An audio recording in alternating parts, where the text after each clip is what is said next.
right. Well, it is the top of the hour. I do still see a lot of people popping in, but you know what? We're going to take advantage of the time that we have. So thank you, everybody, for joining us today. And welcome back. This is our first recruitment success webinar for the new year. Yay! For those of you that have not joined us in the past, my name is Bondilyn Jolly, and I am the president of marketing at Wave Group. And I have built, bought, and sold tech companies. I work with brokerages on all kinds of business growth initiatives, recruitment and retention, mergers and acquisitions, all kinds of good stuff, brand identity, marketing campaigns, you name it. And we launched this recruitment success series last year. We have a newsletter that we send out every single month. We have fantastic webinars. I write a lot of content for the wavegroup.com blog around recruitment success. And so if you need to make sure that you're in our recruitment newsletter, you can go ahead and in the chat, just say, sign me up, and we'll make sure that you are inside of that recipient list. I'm going to go ahead and just start with a couple of housekeeping items while people continue to pop in. So yes, we are recording this webinar. Everyone will receive a follow-up email with a link to view it on demand. So if you have to drop off early, if you want to replay it for some key talking points, whatever that case is, you will have the ability to do so. We develop these webinars about you. We are here to service you. And so if you have questions for myself or for my special guest today, you can either use the chat function or you can use the Q&A to engage with us. Oh, great. Jason Parker, who is behind the scenes, just put a link into the chat for you to register for the Wave Group recruitment newsletter. So you can go ahead and follow that link and sign up. But please be as interactive with us as possible. That's what we really, really love with you guys.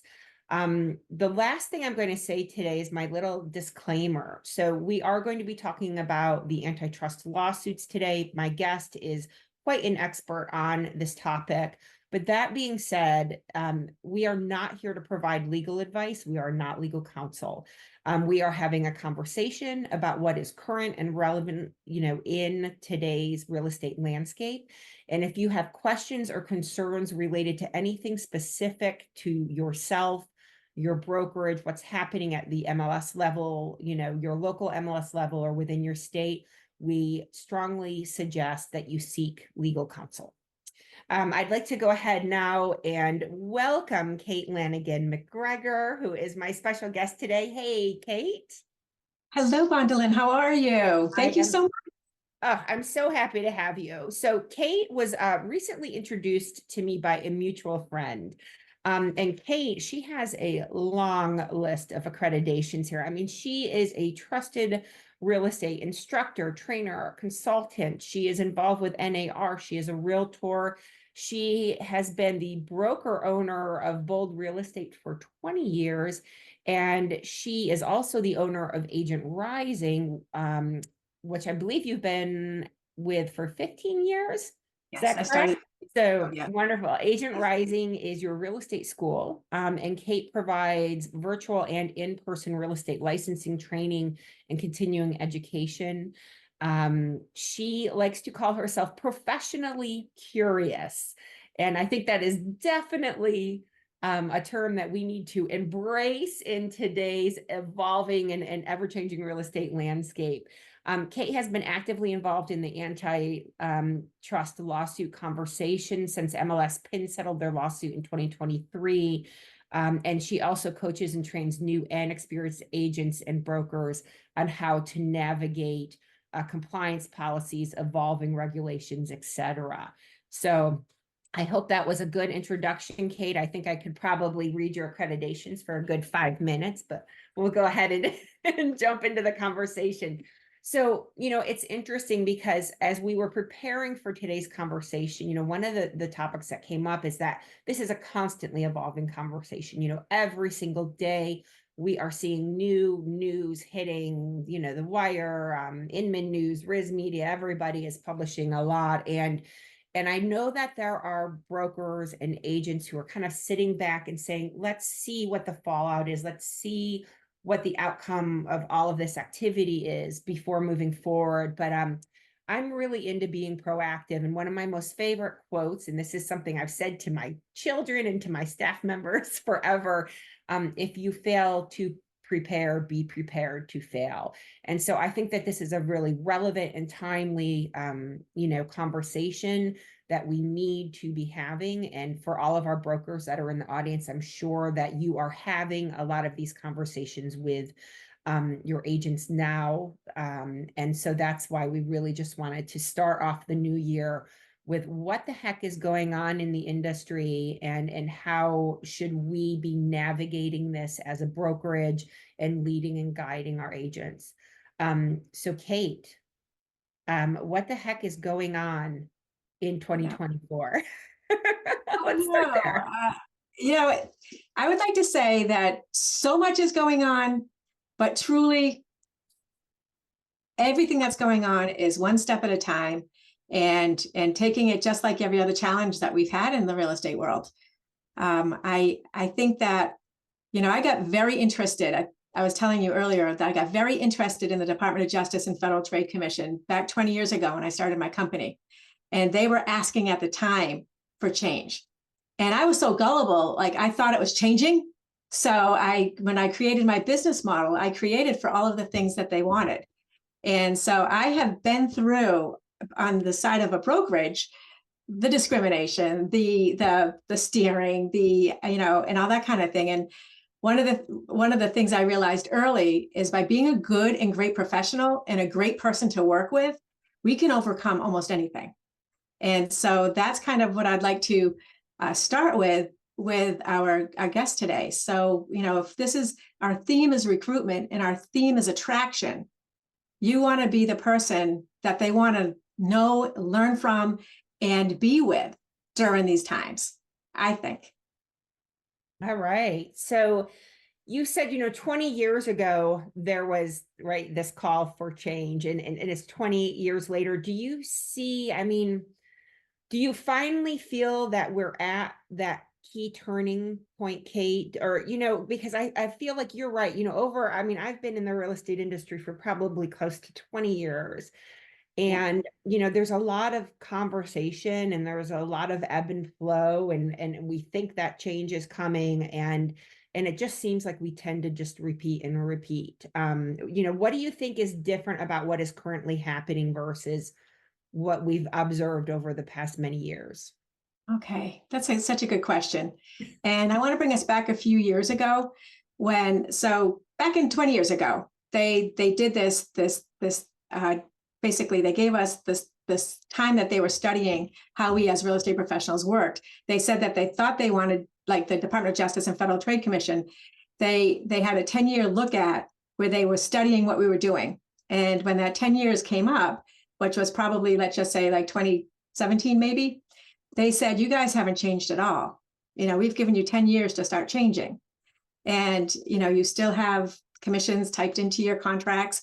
You still, you have this, you're setting fees or whatever. And I'm not saying Department of Justice and the Federal Trade Commission are correct in everything they're saying. I'm just saying they've been saying it a long time.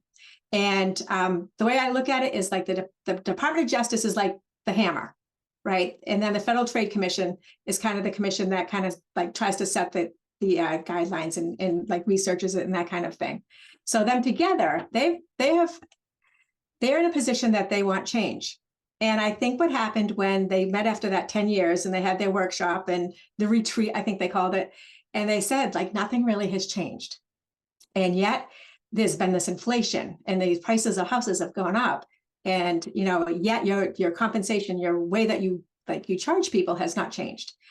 So that didn't really matter. But I don't say that didn't matter, because I also think that the National Association of Realtors has done a really good job, functionally speaking, of making our industry work. However, so that's when the lawsuits started happening. And I think personally that when they got these lawsuits involved, it was no longer a conversation between Federal Trade Commission, Department of Justice, and the National Association of Realtors. Now it became about the public. And then I think that's when it started to get personal to people. And so I think that was the lever that kind of changed us from this this debate where we both felt that we were correct, to this time that they're saying like that we now brought it to the public. And that's where we're at. And as you said, things are changing every day. There's new lawsuits every day. There's new copycat lawsuits. There's new information that's out there every day. We are finally at the point, I think, that our sellers and our buyers are hearing from the people that they are, when they're meeting with us in an agent scenario, they're asking us about this. And I'll tell a couple stories later about, because I'm a boots on the ground realtor. I still practice real estate. And I have been saying with my team for the last 2 years, we've got to start changing to what they want for changes. We can incorporate this. We can talk about it. We can make it so that we are demystifying it. And as we're doing it, we can create that foundation, So that's what we've been doing. And I will tell you, like this week, one of the agents came in the office and she said, my seller wants to put a 0 for buyer agent. And I said, okay, well, you know what to do. And it was before she got the deal. And she was the only person that could speak to it when they met. So there was, they met with 3 agents and she was the only one that was able to communicate how it would work. Here are the options. Here's what to anticipate. Here's what it will look like. And so because of that, she got the listing. And so now I think like our job is to educate the buyer's agents on how to make it work, So anyways, I believe that we all have to work together on this, and communicate. And, and the forms that I gave you, or I'm going to give you, they have things for buyers to like fill out the worksheet on, here's how it's going to work, and the sellers, so you can communicate with the worksheets to your buyers and sellers and to each other and to the other agents how it can work, so that we don't all get freeze and run away. Yeah, I think it's funny, you said, there's a lot of information out there and there's a lot of misinformation out there. And I think people, really know just enough to be dangerous, right? So you've got the consumer who is now engaging with a lot of news, right? I mean, we had a big, press drop around this entire topic with, the New York Times, right? I mean, a big investigation. And there's just such a wealth of information out there. And I loved it, Kate, when you and I were preparing for today's webinar, you actually made the comment to me that your husband, who is so intimate with your business and everything you do, actually, can you tell that story? Because that was like one of those wow moments to me. So first of all, as I said, I'm a practicing real estate agent. And one of the things that I say is press the easy button. That's what I want it to be like working with me, right? So we will take the stress out of your transaction. We will try to make it wonderful. So that's what I've said. And what that has meant is clean outs and moving things and, all of that kind of stuff. We have 3 trucks in my family and we have a great big burn pile that's always going, right? So we just do a lot of clean outs, and I call my husband and my son to do this with me all the time, right? And they do. I pay my son, I don't pay my husband. But anyways, so he's in there with me. And he's done all of these these things that are above and beyond. And he goes, Kate, he comes home and he goes, and I said, what? He goes, I saw it on the news. Like, are you consumers off?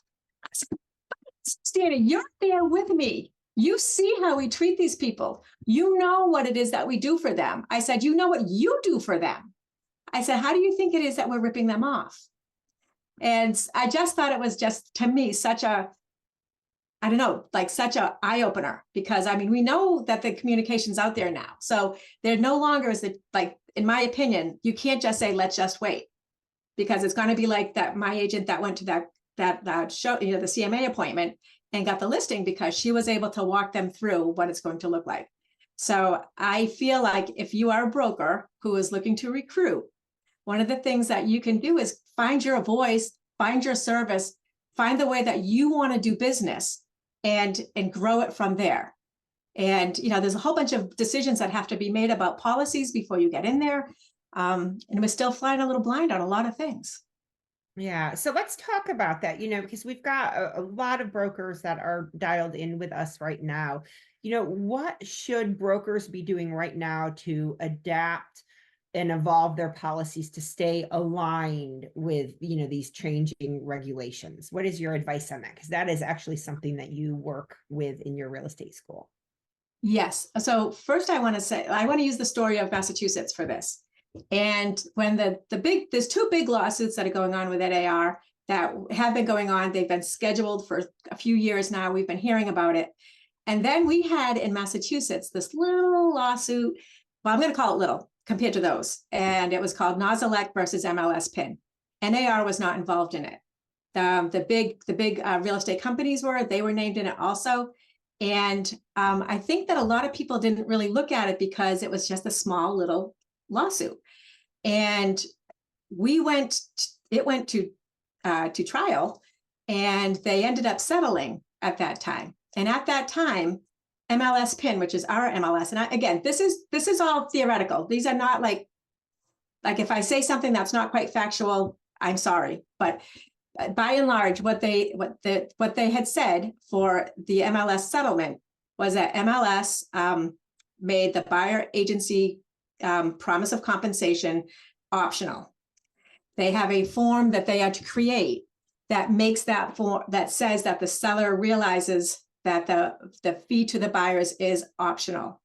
And so those were the two big things, and they had to pay a fee. So those are like the three big things that happened on that. So number one is it's optional for the compensation. And number two, the seller has to know it and they want disclosure on that. So anyways, as this was going for a settlement, and it was not a very, relatively speaking, a big settlement, and the Department of Justice stepped in and said, we don't want you to decide this, right? We want you to wait, kick it down the can a little. So the settlement has not been approved. And even though technically the Department of Justice can't stop it, they have stopped it, functionally speaking. So as I am looking at this, I go, all right, well, let me go look and see what MLS has changed about their policies of what we can do. What have they put in for language? And I went to their rules and regs and their forms and all that kind of thing. And they have basically done all of the things that they are supposed to do in the lawsuit, so that they have proactively changed their guidelines. And then I went to our state forms and I started to look at the exclusive right to sell, the exclusive buyer agreement. There's a new form called the seller concession disclosure. And there's, what was the other one that had a change to it? Okay, so let's just go with those, right? So there's nuanced changes to all of those. Now, we didn't have it as dramatic as Northwest MLS, which actually divided when they changed it a couple of years ago into every single segment. If it's an unrepresented seller, if it's, unrepresented buyer, if it's a dual, if it's this, they really segmented it. Massachusetts kind of did the opposite, where we took away language. So we made it more broad. But again, there is a form now that is a disclosure form that goes with the seller concession. Seller commission, seller compensation. Seller compensation. So anyways, the guidelines and the structure is now there for everything that they're asking for. And so with that, you have a choice as a broker. Okay, I'm going to wait until they make me do it. And I'm still going to make my agents, either put it on there or whatever, however you're going to keep things until the time comes, or you start to build it in. And so that's what we did. We decided that we were going to come up with ways to communicate. And we created a seller worksheet where when you're sitting with a seller, you go through all of the options of what they can do. And if they say yes, they decide what it is. So then you go back to your company, right? Well, what's the company policy? What's my fee going to be as a company policy, right? Is it naturally going to be just half of what it was, or is it going to be something new? And does that agent, if it says everywhere that all commissions are negotiable, what does that agent be able to do? Because remember, agents are always working on behalf of their broker. So there needs to be significant reinforcement on training on that in guardrails, I guess. So anyways, the sellers would have the option of saying, yes, we will compensate on MLS at this point in time, or no, we do not want to. And if they don't want to, you as a seller's agent would then go and explain to them what it might look like in the offer. They may ask for seller credit so that the buyers can include it in their transaction. They may ask for you to pay the buyer's agent directly. They may take off what they're offering to pay their buyer's agent. There's a lot of different things so that when you're comparing multiple offers, you can help them, guide them to what the net is. So it's more of an us thing. I call them my us forms and my us worksheets, so that we're always in communication as the seller's agent and the sellers. And same thing on the buy side. right? And so in the packet I gave you, there's like don't say this, instead say this kind of things. And the speech bubbles, again, those are mine. Okay. So I just mean that they are what I believe. Some of the agents, some of the instructors that I've shown them to, they're like, you really might not want to put that in words, but I do. Okay. And what those things look like is when that buyer says to you, so does this mean I have to bring more money? Like, do I need to pay more money because I have to pay you now? Right. Remember, we created the fact about the whole free buyer's agent thing. And so you have the structure and the communication to say to them, well, the buyer, who's always brought all of the money to the table? The buyer. Okay. So in this situation, the buyer is still going to bring the money to the table. It's the way that it will be divided and dispersed upon settlement, so that you're like walking them through how it's going to look. And you come up with the scripts, and there's scripts in there. There's quite a few scripts in that packet I gave you. By the way, there's a whole course on this offered, but for our purposes today, you have the skeleton of ways that you can start to create your plan, because you need to have a plan. And, and believe me, like when people started talking about it, I started like 2.5 years ago saying it to all of my sellers and buyers, because I wanted to have those awkward like sentences and find out how it's going to sound and what the looks are going to be. And when they ask that steering question, how I don't answer in a steering manner. And so, it's important. It's important to know that like we can get through this. And I think what I said to you was, and I know I'm like on a rampage, I'm sorry, but I said, we have to avoid the noise. It's really, our jobs are changing a little bit. There's the accredited buyer representative. There's a seller representative specialist. There's all kinds of training that are out there. There's your clear communication to your agents about what your policies are and how to incorporate them and how to communicate with buyer's agents and seller's agents. So what we did was, as seller's agents, is we communicate with the buyer's agent, this doesn't mean you don't get paid, everything's negotiable. You just ask for it. And here's a worksheet that you can use to ask for it, So we helped in that way. And I think that that's something that's been kind of helpful.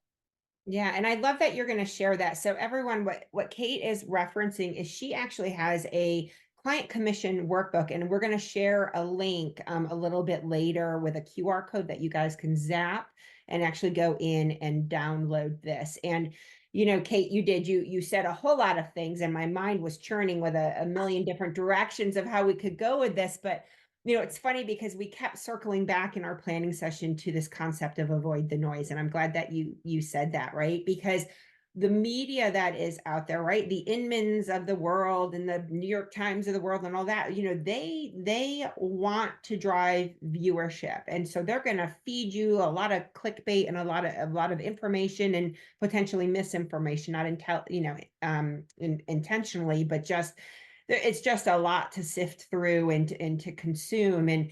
But I like that at the end of the day, it's really like the job has not changed. We're still there to help people navigate this process. As a real estate broker, as a real estate agent, you're there to serve as that guide that is going to help with that successful transaction and help create a win-win.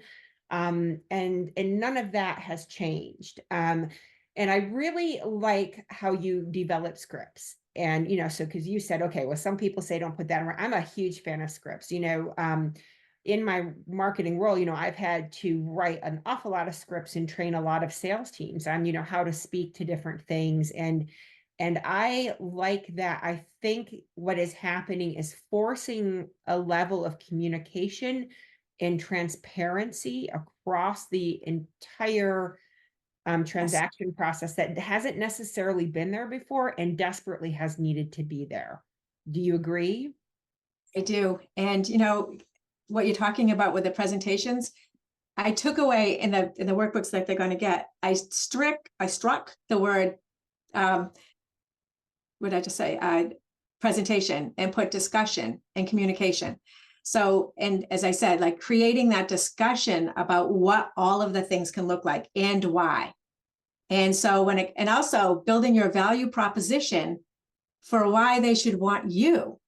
And this goes for the buy side as well, especially because we are coming off of that era of them saying it's free, right? So creating, you have this opportunity to like rebirth, what do I want to be known for? What do I want to be my strength? Who do I like to work with? How do I expand my business with the people that I want and really create that life and that profession that I want? And I think it's just an amazing opportunity. And I agree with you, Bondilyn, we should not wait. Like, don't wait until the very last minute where because this happened. I remember when they changed the agency disclosure in our state, and we knew that buyer agency was coming, and no one talked about it, and no one did anything. And so I was ready because, again, I'm a nerd, right? So I was ready. And so when that happened, I went right into the next thing, and it was no problem for me. And all of the old timers in the office didn't know what to do because they knew they had to do something, but didn't know how to do it. So they did nothing.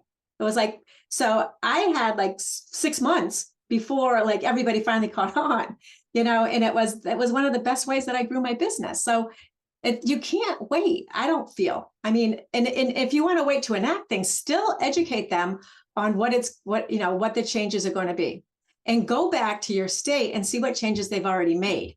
Because that was an eye opener that when I went and found that the seller commission disclosure, right? And that was a new form. And I don't remember seeing it published, but they got it out there, and the same thing with the MLS. I didn't see anything out there, them saying we are changing our language in accordance with blah, blah, blah. They just kind of snuck it in, and so brokers need to be proactive then. You need to go out and connect with your MLS and inform yourself. And when we say avoid the noise, that doesn't mean stick your head in a hole. And ignorance is not bliss in this case.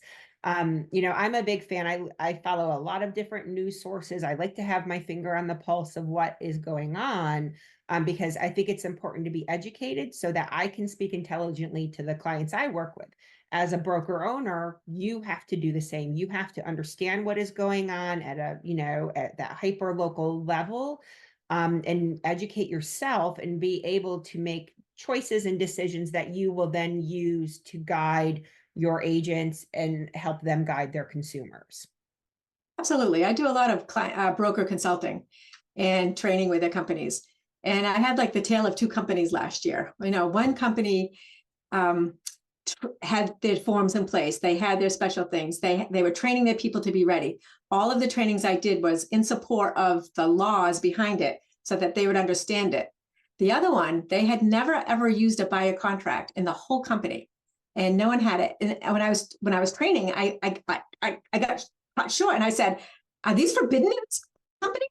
Am I talking about something that I shouldn't be?" And they're like, "No." I said, "Then why is nobody using them?"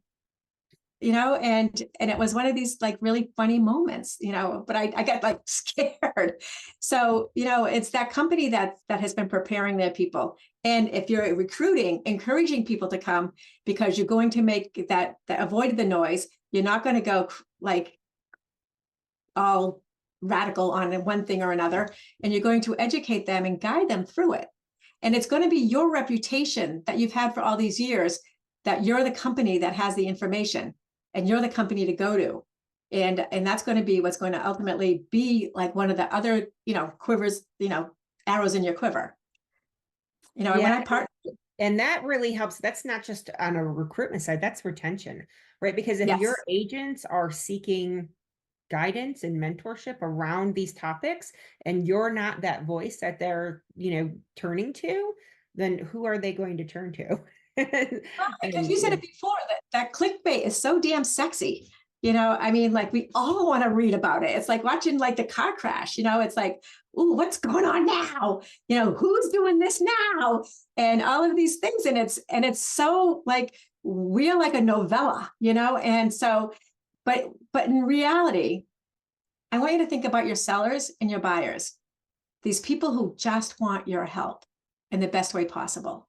And how can you bring it down and just and bring your agents down and just walk through it? Because, the worksheets that I give, and you guys edit them, make them what works for you, especially if you're from different states, because like some states say agent, some say representatives, so when I train out of state, it's different words, different language. But the bottom line is create your authentic voice, create what it is that's going to guide you and thrive through what's coming. I think this is one of the best opportunities truly for a revitalization in companies. And, we've had at least 20 years to do it ourselves, and that has not happened. And so by guiding in this way, I feel that it's going to be helpful in the long run. I think it's funny. I think, 95 to 99% of people out there, the consumers, the agents, the broker, everybody wants a fair transaction. Everybody wants a win-win for everybody that's involved. I bought a home during the pandemic, and that was a very difficult time. I live in Los Angeles. It was a very, very challenging market, to buy in. And I lost 5 bids before I finally won a bid on my, my 6th bid. And of course, I'm glad that I lost all those other 5 because number 6 was the one for me.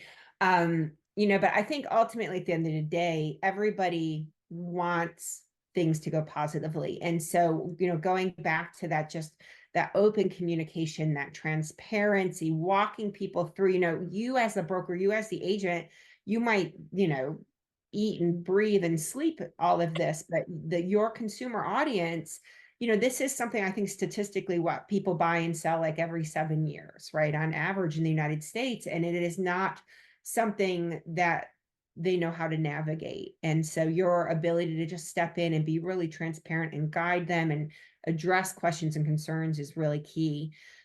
Kate, I love, you talked, you're telling our audience here, hey, go check out, all of the forms, all of the changes, everything going on at the MLS level. But let's talk a little more about technology and how to leverage technology in addressing and adapting with what's going on, because you were sharing some stories with me about using technology, but how simple some of the exercises that you do to support your agents. So I'd really like you to share some of those stories with our audience today.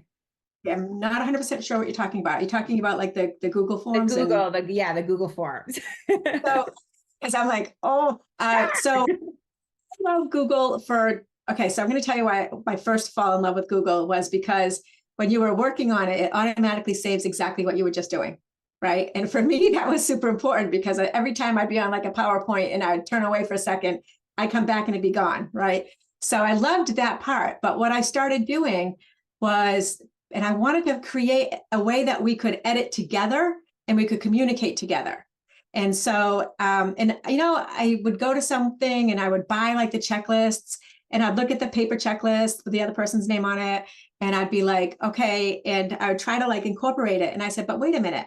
What if we made this an editable form right from the beginning, right? And so and I use it for agent training as well as for where we are now, is that you make these editable tables that are either in a Google Doc or I use slides and I make it an 8.5 by 11. And they will walk through the seller transaction, all the steps you're going to do. And also, like right from the beginning, pictures go in when you go take pictures, put them on there, explain as you're walking, like, again, could be on during the pandemic on Zoom, where you're going through it and saying, here do you, and you're editing it together and you're looking at it and you're checking it off together and you have a communication log together. And what happens is that it becomes an us thing. So this is with your buyer and your seller, but also with the agent. So when the agent is working on something and they, and let's just say there's a few things that I do special. So I'm going to put my few things in my value prop that I go to when I go to the sellers and I say, and here's my resources for clean outs and my, and purging and I do call it purging. I don't call it depersonalizing because we need to get rid of stuff. And I give them a big blue tape thing and say, just put tape on everything you want gone, And so you work with them on this, but it becomes a communication. You can change it as it goes. If you change the form that you need, or you need to add a form, or you need to change the language in a form, you can edit it right away. And so that you can go back to all of the agents and say, listen, we just added on this form. I'll tell you, like my business partner, who I partnered 5 years ago for the real estate company, and she's an attorney. And so as we're talking about all this, and again, they're sick of me talking about these things, And so when she started doing her sellers, she would handwrite in the additional provisions. And this is on your papers that I gave you, something to the effect of, the seller has determined that they would like to offer a buyer agent compensation of X amount for this. They understand that it is completely optional and that they are not mandated to do so, period. Right? Something like that in the handwritten part. So there will never be a question that they didn't talk about this. So like just creating, changing, evolving works that you can work on together, and you can also customize to what you want. I love Google. I mean, I don't know what I would do without Google in my life. My entire family runs on Google Calendar. Yes. We share Google Drives. My kids manage all of their college stuff there. I manage all of my business stuff. I mean, I love it. And, for one thing, there's free versions of Google Drive that you can utilize and leverage. Like you said, it auto saves for you. What I do with a lot of things is I will create templates, right? So I'll have and I believe this is what you do as well, Kate, right? So I'll have okay, this is sort of the baseline template. This is the baseline script, here. And then what is nice is anybody that has access to that can go in and make a copy of that and customize that. And so you're not necessarily editing that initial template, that initial script, that sort of lives over here. But people can make a copy of it and customize it on a case-by-case basis. And that is, it's absolutely wonderful, because then you can always reference back to, wait, what was the original language that was recommended or suggested for me? And then how have I evolved that or expanded that? So people that are in the audience, are you currently developing scripts and resources for your agents? If so, go ahead and just put in the chat. Tell us, are you using Google? Are you using another technology? Share with us if you've got any great feedback and things like that, that you think that would be relevant for us to share with the audience. Let's go ahead and do that. And actually, somebody just wrote us a big book here, Edward. Before you read that, I do want to say that the instructions that I sent them also have the make a copy of your own. And then from there, for every seller, make another copy and title it that seller's name or address. And the same thing with buyers. So make another copy so that and then put them in their folders so that they have their own. Okay, let me read through this question that came in from Edward. I think it seems to be relevant to what we're talking about right now. He says, Kate, you mentioned all of your agents work for and answer to you as their broker. I presume that your agents are also classified as independent contractors. My question is, how do you as a broker avoid crossing the divide on one hand when supposedly supervising an agent, mandating that they must conduct their business, example, comply with NAR, etc., while not interfering with an agent to operate an independent contractor and be classified as an employee? Okay, so good question. And I think I want to start that by talking about value proposition and strategic differentiation. So when someone's determining what company they're working for, a lot of times, other than commission, what they're looking for is how you're going to help them to serve and how you're going to work with them. And so the first thing on that would be, that doesn't mean you can't have company policies and company decisions on things. And so it doesn't mean that people can't do things differently, right? But it does mean that there is a certain level of best practices that you as a broker ask for or require.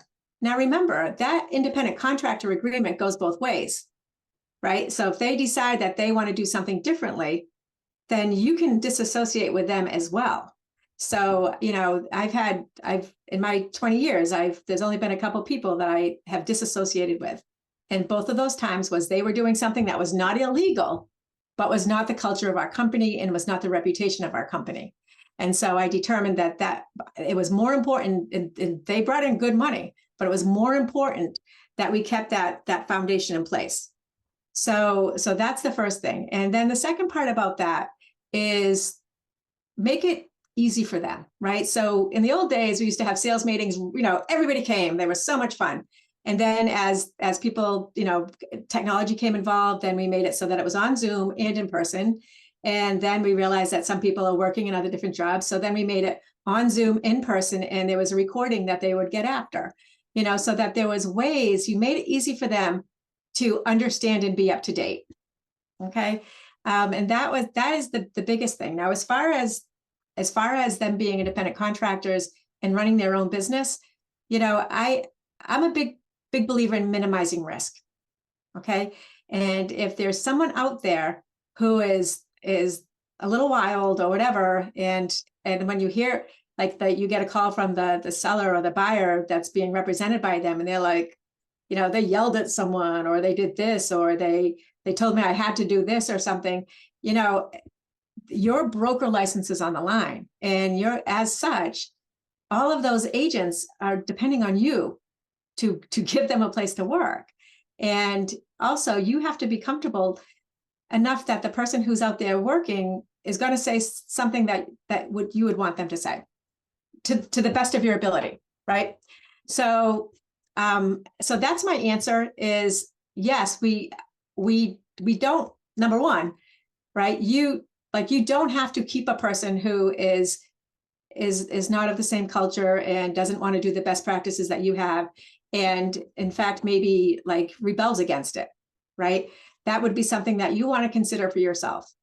And I always say, like, the time that you spend on that person, you could be investing in someone who's going to grow into this amazing professional. And the second thing is, when you're with a seller or a buyer and this compensation question comes up, your company may have policies in place. For example, they may say, this is the lowest that you can go without speaking with me or something. So that is perfectly legal for you to have those guidelines and those best practices in place. And depending on what it is that you want, I feel like that's important. I feel like in some places, like, having guide rails is knowing what your limits are and what you can and can't do, I think is important. And knowing, like, for me, even, when I was just in a situation where somebody didn't want to send me the extension form on the other side. And I said, I'm sorry, it's company policy, right? I didn't tell them, that I made that policy up, right? I just said it's company policy. And so, so we can ask for things like that, and we can do that, and we should feel comfortable in that. And, I will tell you, I will confess that I had a big turnaround at one turn. A lot of people left at one time, and it had to do with people coming and offering them all sorts of stuff that I didn't. And, that was really hard, and it was really painful for me personally, but professionally, I feel like in the long run, it's, it is what it's made the company stronger, I hope that helps. I know that it's like it feels like it's tempting, and people are, coming at you from all angles. Make it so that and this is the last thing I'll say about this, and this is a little bit woo-woo, like, does that person bring energy to the room? Like, do they fill the room? Do they make people happy to be around them? Or are they coming, or you see their car there and you decide you want to drive by because you don't feel like talking to them? Like, those are some signals that maybe it's time to practice that independent contractor agreement and disassociate.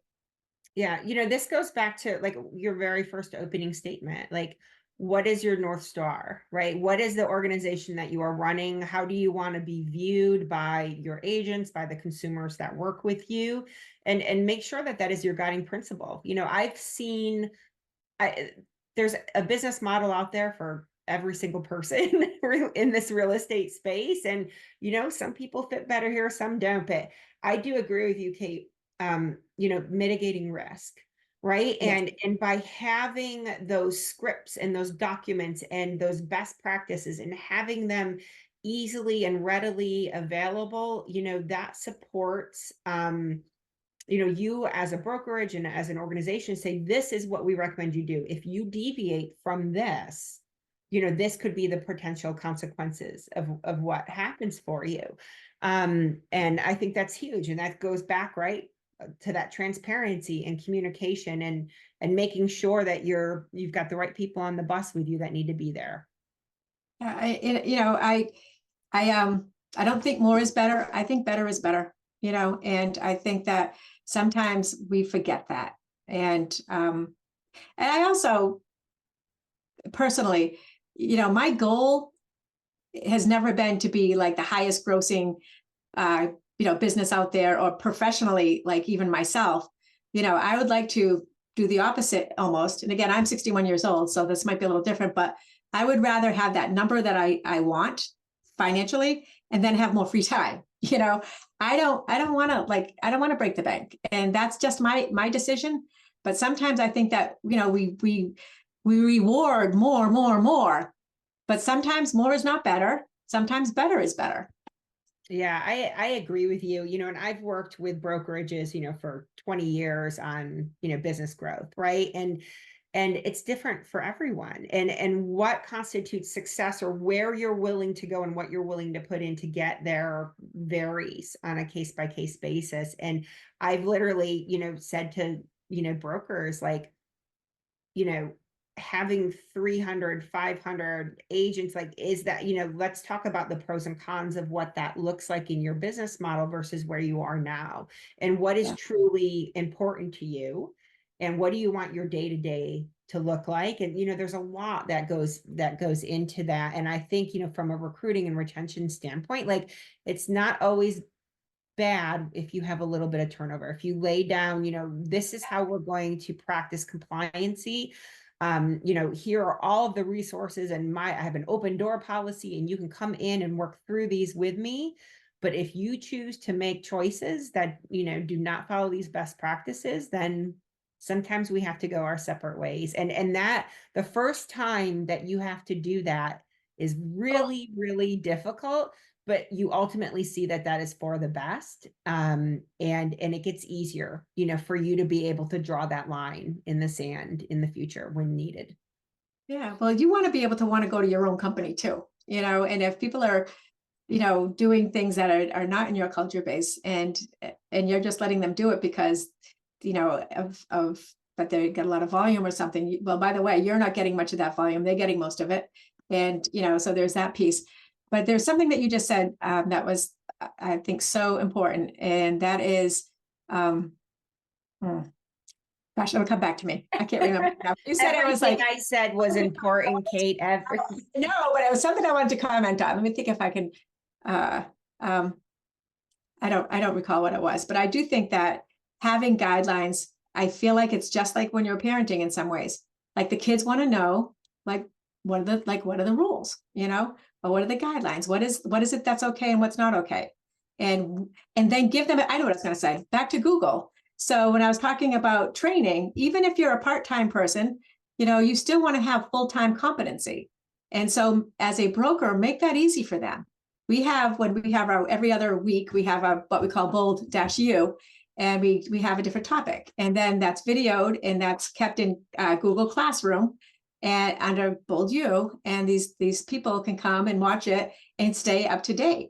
And so I'm not going to be the person that goes running around after you saying, you missed this, you missed this, you missed this, right? I may be the person that says, go watch the video when they ask the question, just to get them, again, what the guardrails are. And again, this is personal, and this is what works for you, but I couldn't do what I wanted to do by always trying to catch all those loose ends.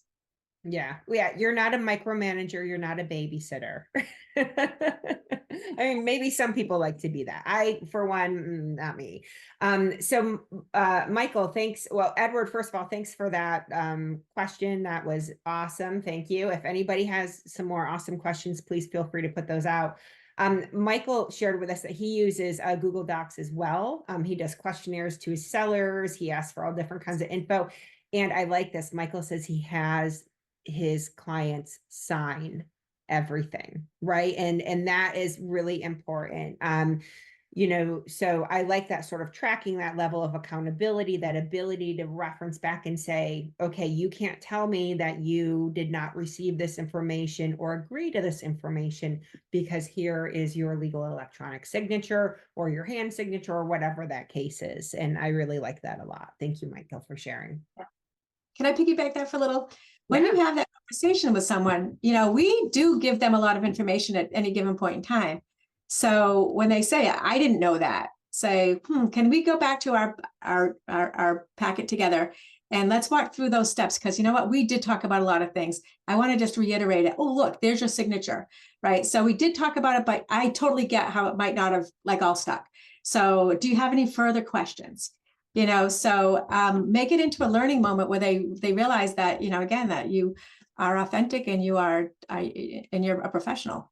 Well, yeah, well, remember, like we were saying, the consumer, this is not something they live and breathe every single day, They don't. so the easier it is for you to distill that information down and communicate it in a very transparent and, easy to consume way is really important. And I see there's a lot of brokers out there that are amazing at developing that type of material for the end user. And then, sometimes I'll see stuff and it's so convoluted and overwhelming. I'm like, no wonder nobody knows what the heck is going on half the time. I do think it has to sound like English too. Like, not the big words and not the fancy like sayings. Make it like how you would speak it, because that's going to resonate with them as well.